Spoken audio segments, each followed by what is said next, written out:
ഉള്ള സാധനങ്ങളുടെ വില എനിക്കേ അറിയൂ. അങ്ങനെ എന്നെ ചതിക്കാൻ ആർക്കും പറ്റില്ല. ഇനി ചതിച്ചാൽ ഞാൻ ശപിക്കും. ഞാൻ ഭദ്രകാളിയാ.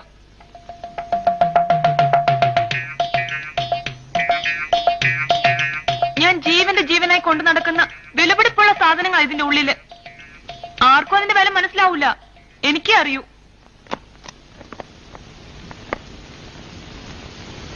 ചെറുപ്പത്തിൽ എനിക്ക് 3 വയസ്സുള്ളപ്പോഴാണത്രേ ആദ്യത്തെ പല്ല് മുളച്ചത്.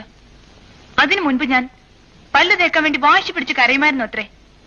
3 വയസ്സ് കഴിഞ്ഞ് 2 മാസമായപ്പോ പെട്ടെന്ന് എനിക്ക് 4 പല്ല് വന്നു. അത് തേക്കാൻ വേണ്ടി എന്റെ അച്ഛൻ എനിക്ക് ആദ്യം വാങ്ങിച്ചെന്ന ബ്രഷ് ഇത്.